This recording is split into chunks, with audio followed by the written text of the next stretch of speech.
appointed time is here. Victory will be ours. Annihilation, the hatchling. Until the others. Are you ready, my champion?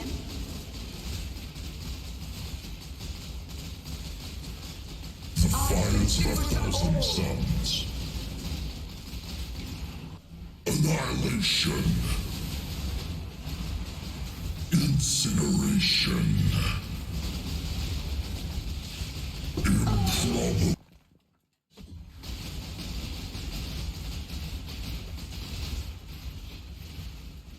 Otemba!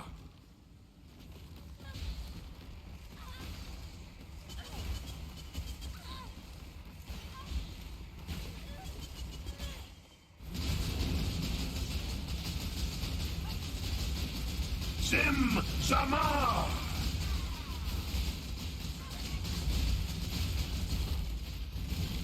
Azu Azar! Zim Zama!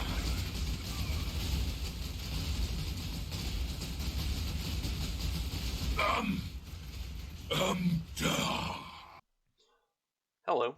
Today, I would like to talk to you about my Spectral Shield Throw Raider build. As going into it, I wanted to see what all the hype is about, as people were saying it's the best thing since sliced bread. But before I go into the choices that I made, I would like to go on a little bit of a rant, as my initial teaser video seemed to bring out a lot of the POB warriors and or the extremely over-exaggerating commenters thinking that their build is way better than it actually is. So, on screen right now is 4 different POBs for Spectral Throw. The first one is a actual POB warrior that is the lightning version of the build, but is using Eternity Shroud to convert a lot of their damage into chaos damage with the double dipping convert. Thus, this build is the most expensive out of all of them, which results in them getting the most DPS, as they are over 300 million DPS. And in all these comparisons, I am not incorporating any temporary buffs that you wouldn't have 100%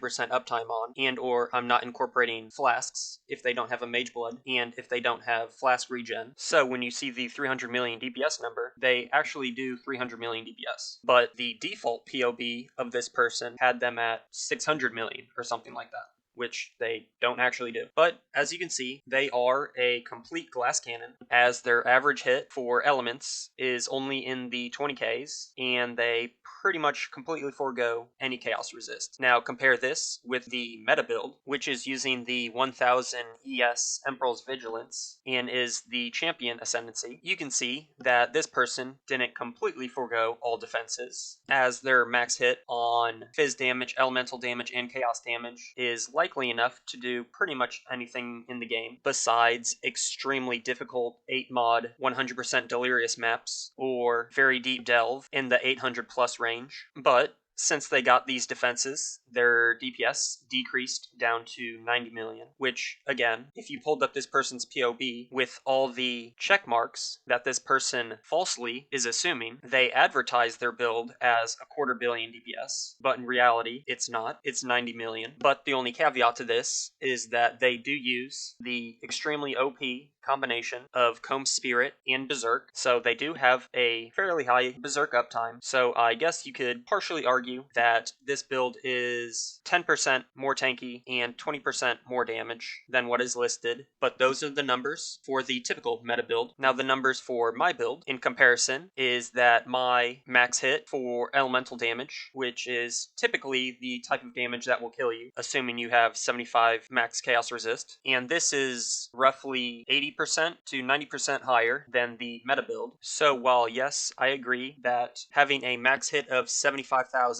is a little bit of overkill when it comes to most content in the game, I made this build solely for the purpose of doing extremely juiced and hard 100% delirious maps. Thus, the investment that I made into defenses is justified over the typical meta build. But since I am 80% more tanky, this does come at a cost, and my build does roughly 50 50 to 70% less damage than if I was the typical champion cold variant. Now, we'll compare this to the final comparison, and that is Ben has a Trickster ES variant in which he is investing even more into defenses as he is playing in the hardcore league, but again, this comes at the cost of damage, and also he is not using a mirror shield like the other three comparisons, so his damage is a little bit less. So his build is roughly 2 to 3 times more tanky than the meta build, but is roughly 2 to 3 times less damage than the meta build. So, in conclusion, while there isn't necessarily a best build out of these four, as it kind of depends on what content you're doing, I don't want to hear people in the comments saying that their build does 300 million DPS and has a max hit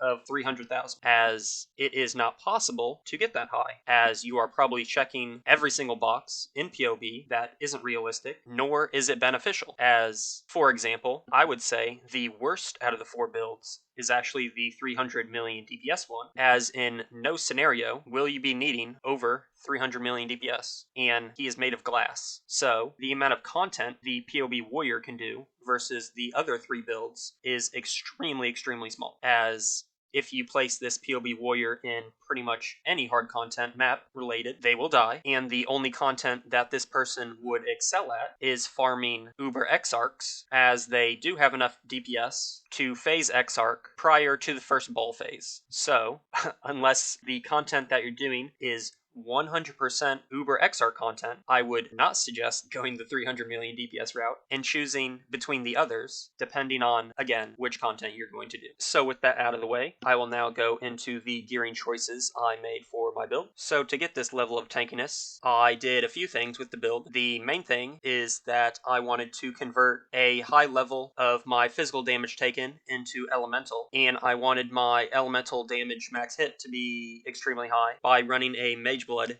and triple elemental flasks. This, alongside 95% chance to evade through having over 60k evasion rating and Ghost Dance, makes us extremely tanky without the need to invest into any armor. Alongside this, I also invested into getting Elusive on crit for another defensive layer. I have cast when damage taken Immortal Call for another defensive layer, and I invested a decent amount into my max leech rate for a final defensive layer. As for damage, I am using the triple synthesis mirrored shield from TFT, which has Enlighten 3 in the Crucible slot and 20% increased efficiency of socketed spells in the implicit, which allows me to save on passive points on the passive tree and be able to run Grace for Ghost Shrouds, Purity of Elements so that I am immune to elemental ailments, and because I'm running a double Washer's Eye that converts Fizz damage to elemental damage when I have Purity of Elements on. It also allows me to run Discipline, which is putting me close to 8,000 energy shield, and the final aura is Precision to cap off my accuracy. The rest of the gear is pretty straightforward, as I am running a Scepter that basically gives me a ton of elemental penetration, which is pretty much the only stat that you can get on your main hand that is any good, as when you're running the lightning version of this build, there are very few stats on the main hand that basically do anything. And on the Crucible tree, I'm not getting any benefit from my first node, but the second node gives me a little bit more crit multi, but it isn't that much since I already have 1,000 crit multi. The third node is increase in flask effect, which is giving me a lot more tankiness, and the fourth one is Culling Strike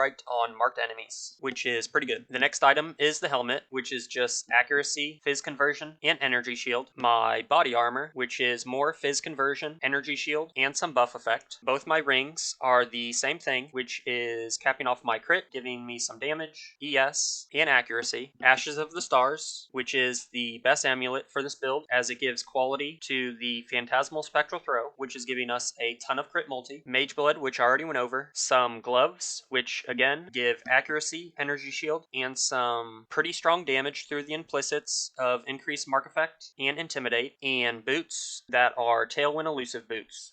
As for my passive tree, I go north of the Ranger, skipping out on Charisma because there's not a lot of auras that benefit this build hugely, and also my shield already has the implicit mana reservation and Enlighten in it, and I basically rush straight to a 12 passive Cluster Jewel that is giving me lots of damage, more resistance, so that I can run Ellie weak maps, and also be double cursed by mobs in it. I pick up 2 mediums for a little bit of extra damage. I pick up additional chain range, so that my map clear is a lot more smooth, as when I'm running my 100% Delirious maps, I'm running Awaken Chain, so that I can hit roughly half the screen instead of a third of the screen, and the additional chain range allows me to off-screen a lot more targets. I'm picking up Inveterate to cap my suppression. I head up north to get the Mark Mastery, so that when I do invitation bosses, they are unable to crit me, thus I do not have to roll over crit mods, or when I'm delving under 600 and run across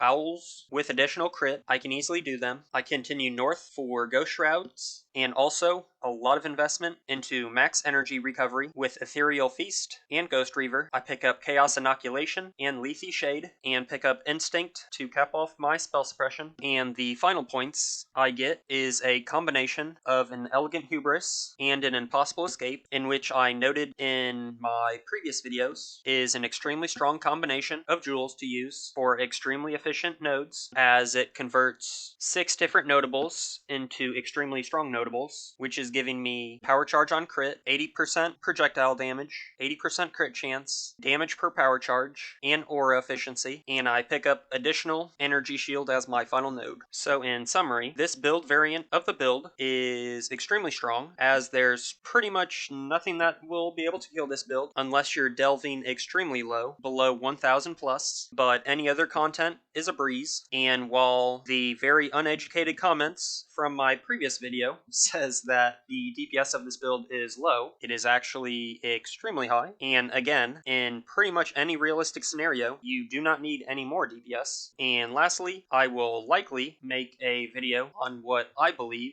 is the actual best version of Spectral Shield Throw, as this video is getting too long to go into that. So, if you have any comments or questions, put them in the comments, and I'll get to them. Thanks.